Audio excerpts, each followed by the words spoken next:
Ovaka antsika eny amin'ny Deutéronomia voalohany Deutéronomia 31 verset 6 dia avy eo Hébreu 13 verset 5. Deutéronomia toko faha 1 andininy faha 9 dia hotoizantsika amin'ny Hébreu toko faha 13 andininy faha 5. Ovaka antsika amin'ny anaran'i Jesosy. Deutéronomia 1 andininy faha 9. Mahereza sy matanjaha aza matahotra na manahy azy fa Jehovah Andriamanitra no miara-mandeha aminao, tsy andao anao na afoy anao mihidy. Hébreu toko faha 13 andininy faha 5 amin'ny anaran'i Jesosy mivaky toy izao: aoka tsy ho amin'ny fitiavam-bola ny toe-tsainareo fa miniana amin'izay anananareo, fa hoy izy, izaho tsy andao anao mihitsy na afoy anao akory. Amen. Zany tenin'Andriamanitra zany no entintsika ifampahirezana sy ifampianarana indray androany. Ny zavatra nahafinaritra dia hoe izay mivady tsy mifampiresaka akory teo, ary nefa izy niteny mihitsy hoe aoka raha manan-kanina sy tafiana, ary tena tafiditra ao anatin'ny fampianarana androany izay zavatra izay hoe inona moa zany no andraikitry le Andriamanitra raintsika amintsika lazaina hoe kristianina amin'izao andro farany izao.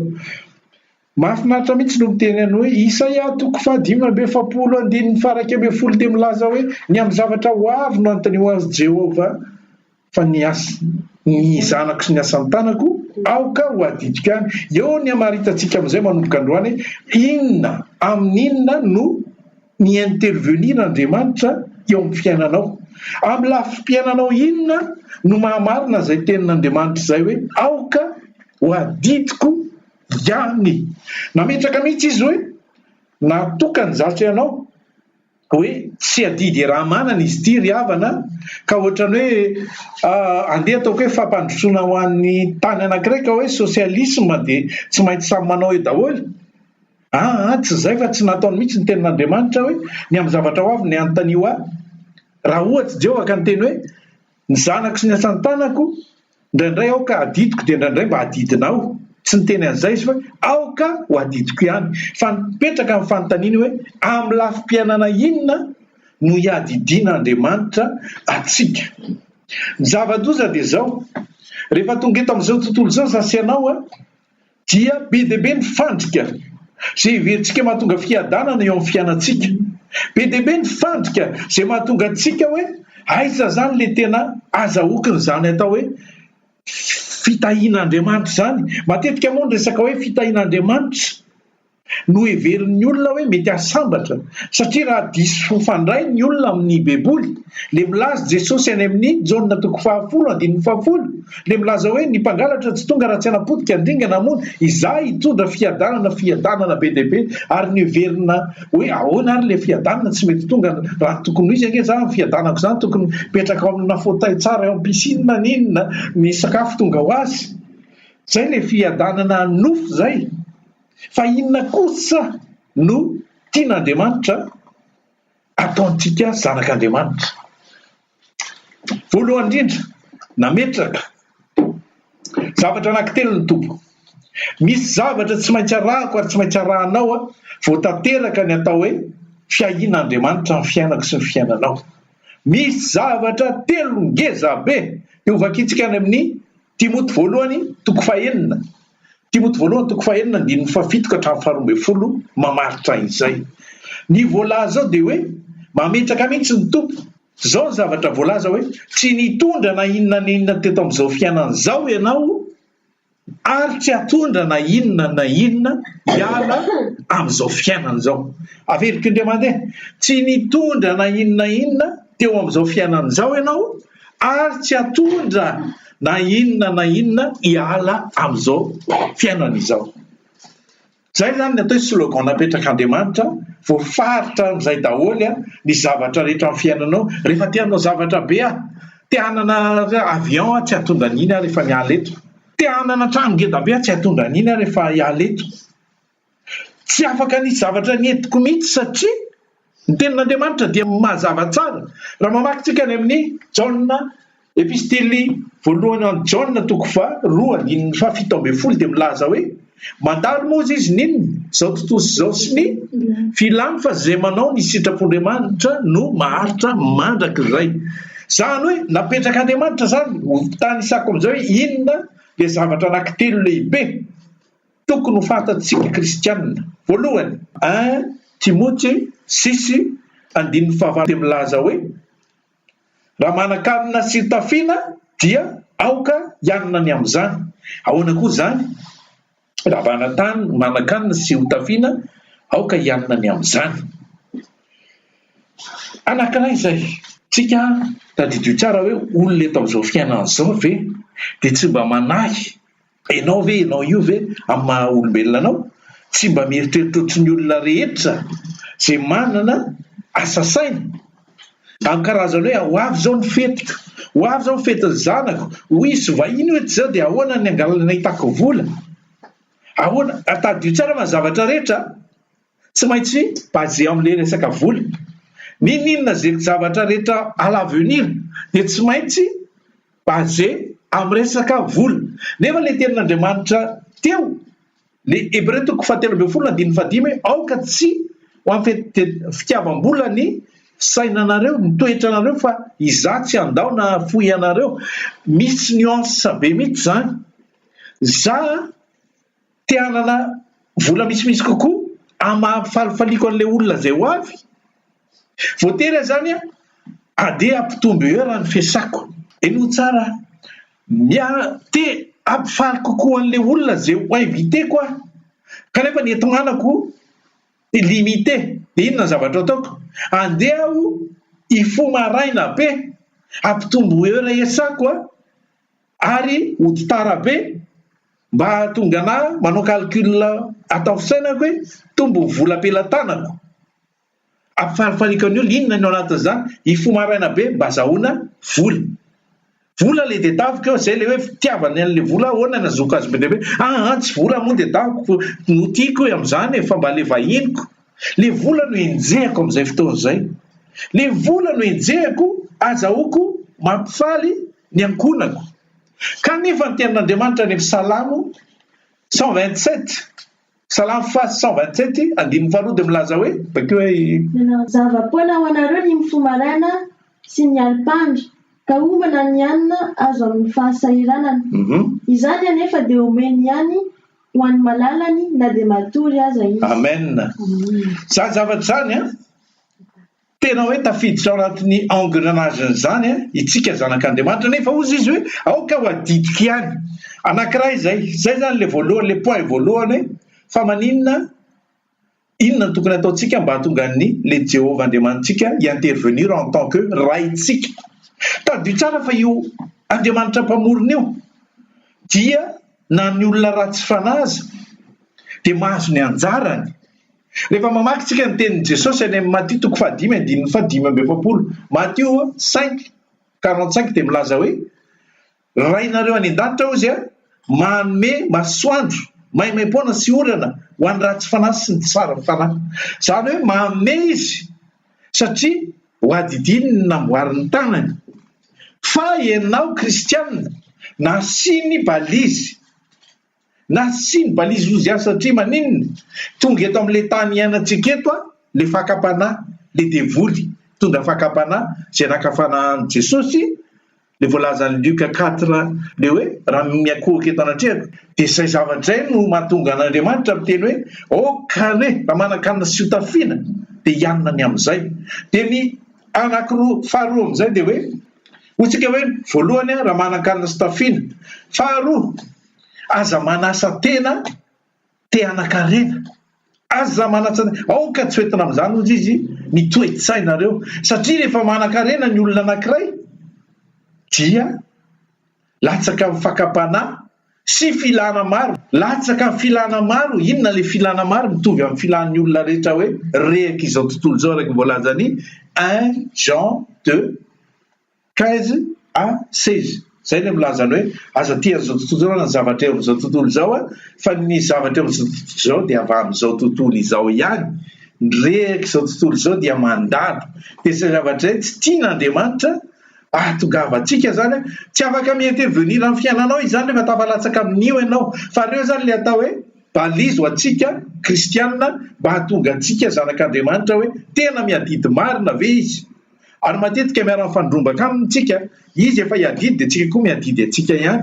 Za tsy miteny hoe tsy hanao ininona zany ianao fa mipetraha ambony fandriana, tsy hany le izy fa efa nametraka mihitsy izy hoe tandremo le fonao, satria Jesosy ny tena any amin'ny Matthieu 9:1-2 hoe zay toeran'ny arenao any koa fonao. Raha metehitra be ianao amin'ny zavatra mahafinaritra be anao loatra dia lasa mirona amin'iny ianao, dia lasa hoe zay tia vola tsy mety vokovola ozy izy mpitory teny toko fahafiry, toko fahasivy andiny fahadimy, toko fahafiry tsy tsaroko tsony.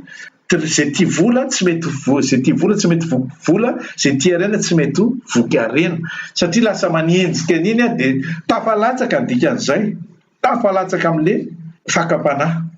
Fa zay zany le faharoa. Dia fahatelo farany zavatra ataon'Andriamanitra amintsika hoe inona no tsy maintsy ataonao mba hahatonga an'Andriamanitra mi-intervenir eo amin'ny fiainanao amin'le hoe hiadidiny ianao. Timothée voalohany toko fahaenina, Timothée voalohany toko fahaenina 2:12 dia mazava be ny tenin'Andriamanitra hoe miadia ny ady tsara ny finoana, azony mafy ny fiainana mandrakizay. Miadia ny ady tsara ny finoana, zay zany no andraikitrao, satria tsika rehefa hoe ao anatin'ny olana, ao anatin'ny problema amin'ny zavatra iainantsika, dia inona ny zavatra asian'Andriamanitra ataontsika? Ny fangatahanareo izy dia hoeto amin'ny fivavahana, fifonana ary fisaorana, hoentinareo mangataka ny zavatra rehetra. Zany na tsy miteny ianao le zavatra tianao, dia noho ianao adidin'Andriamanitra dia fantany ozy satria zay tenin' Jesosy ka arak'le Matthieu 9:2-3 hoe ozy izy ianareo ane ozy izy na tsy miteny ary dia fantatry ny rainareo fa tokony ho anareo zany. Hevery ozy izy le voro-manidina, sady tsy mamafy, tsy manana fitoerana hitehirizan'ny vokatra, kanefa ozy izy omen'Andriamanitra vao maika ianareo, iza moa le ianareo? Izasy anao le zanany, izasy anao le nolazainy lokalokany hoe aoka ho adidiko ihany. Dia izay zavatra zay no tian'Andriamanitra zany hoe apetraka amiko sy aminao hamantara antsika hoe aiza ho aiza ny tokony ataontsika mba hamarina antsika ny tenin'Andriamanitra zay mandeha rehantsika. Satria matetika ny olona rehetra faly be rehefa misy zavatra problème, ny amin'ny zavatra avy nanontania ahy fa niadidika any ianareo hoe, dia faly be nefa izy misy zavatra takinao, misy zavatra tokony ataontsika ao mba hahatonga izay tenin'Andriamanitra tsy maintsy tanteraka eo amin'ny fiainantsika. Andriamanitra zany rehefa miteny dia ny azo tanterahana. Arak'le Jeremia 1:12, Jeremia 1:12 ataovy amin'ny teny frantsay mankina anazy. Jérémie 1:12. L'Éternel m'a dit, tu as bien vu, car je veille à ce que ma parole s'accomplisse. Je veille à ce que ma parole s'accomplisse. Je veille. Zany hoe arahany tsara le tenen'ny vavany mba hanatanterahany azy. Fomba ahoana moa nanatanterahany azy? Amin'ny zasy ianao mino, amin'ny zasy ianao mandray sy mino an'le teniny ahafahany manatanteraka ny teniny eo amin'ny fiainantsika. Zany hoe Andriamanitra rehefa miteny dia tsy maintsy ataony ny azy, satria zay le tenen'ny Isaia 55:11 hoe tahaka ny ranon'olana milatsaka amin'ny tany tsy velona raha tsy mahavokatra zay etefany. Le teny ho anasy ianao, fa ny mahavokatra an'iny sy mampatonga nino marina dia le finoantsika. Le finoantsika zany zay le medy mafy ny ady tsara ny finoana ary azony mafy ny fiainana mandrakizay. Dia te-hiteny aho hoe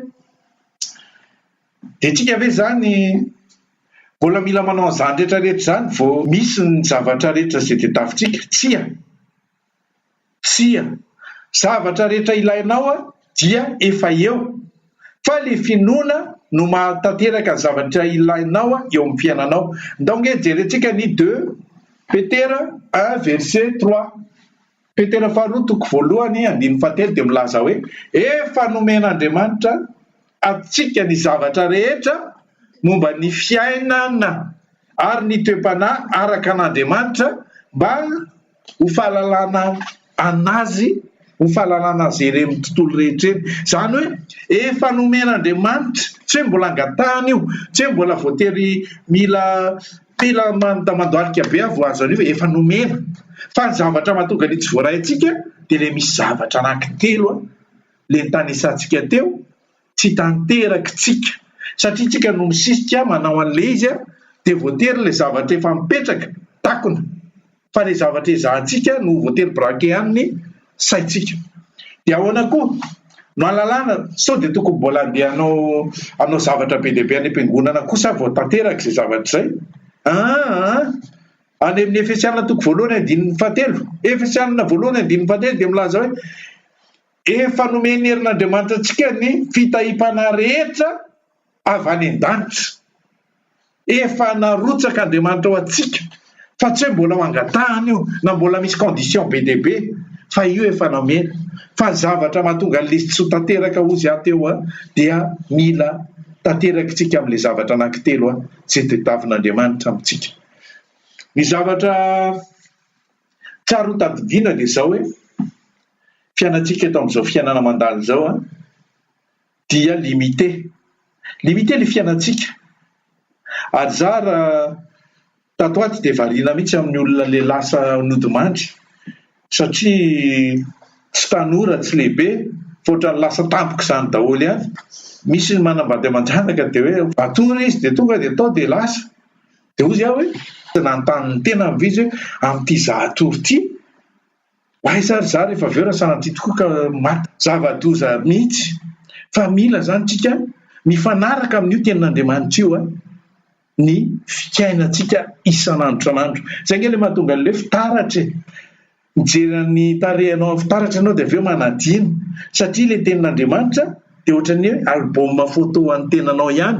Zany hoe io zany no tena hoe tokony ho fiainantsika isan'andro. Antsika tsy mitady zavatra sarotra, tsy mitady zavatra be dehibe hoe inona no tokony ataoko androany, fa ny zavatra rehetra mandra-pialanao eto dia efa voafaritra ao anatin'io. Izay mahatonga an Jehovah miteny amin'ny olona tsirairay avy hoe mbola tsy ary ianao dia efa fantatro, efa fantany zasy ianao fa tsy surprise an'Andriamanitra ne ianao rapitsy hoe azo vola be io surprise an'Andriamanitra ne ianao rapitsy hoe ho falifaly be io tsy hanonona an'le contraire mihitsy eto surprise an'Andriamanitra tonga anao manam-bola be rapitsy io, satria maninona any amin'ny ohabolana toko 10:22 dia milaza hoe ny fitahin'Andriamanitra mampanankarena, tsy azo ny fisasarana ampina izany.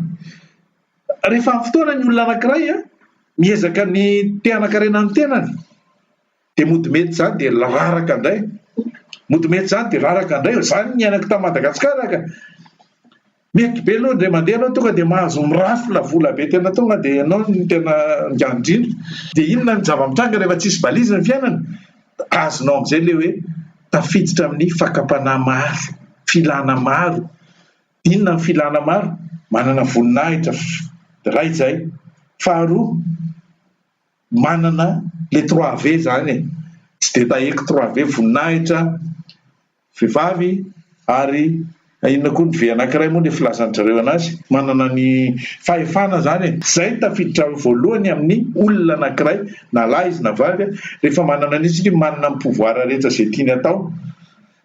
Dia azeran'Andriamanitra indray ianao dia mitsipitsipina kely indray aloha dia zay le hoe tsisy balisy dia lasa manao ohatran'izao le fiainana.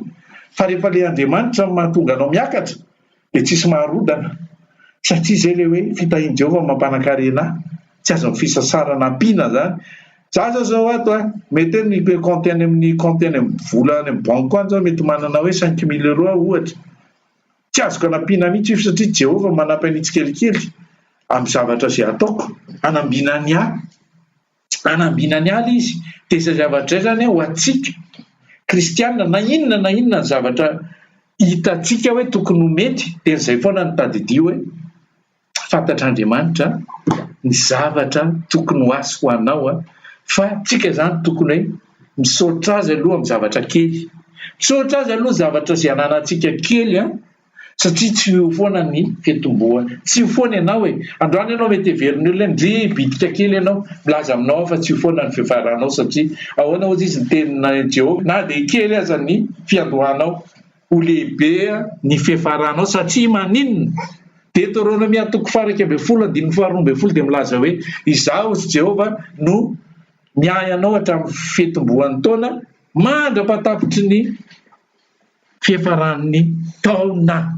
Amen. Zany tenin'Andriamanitra zany dia hoentintsika indray androany tenin'Andriamanitra fohy hifampahiresana satria ny fiainantsika tadiodio tsara hoe miara-miazakazaka amin'izao tontolo izao na tiatsika na tsy tiatsika dia miaraka tsy maintsy voan'ilay lalàntsika dia tsy maintsy miara-miazakazaka amin'izao tontolo izao.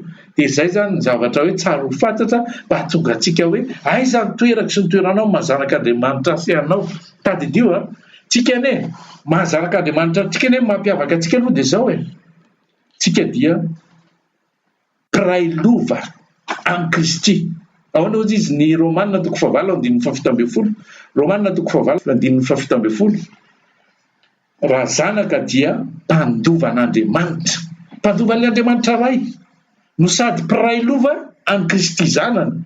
Zasy anao dia miray fanjakana amin'ny olo-masina araka voalazan'ny Kolosianina 1:1 Kolosianina 1:1 Kolosianina 12:13 dia mazava be hoe nanafaka antsika tao amin'ny fanjakany maisina izy dia namindra antsika tao amin'ny fanjakan'ny zanaka malalany, namindra antsika tao amin'ny zanaka malalany.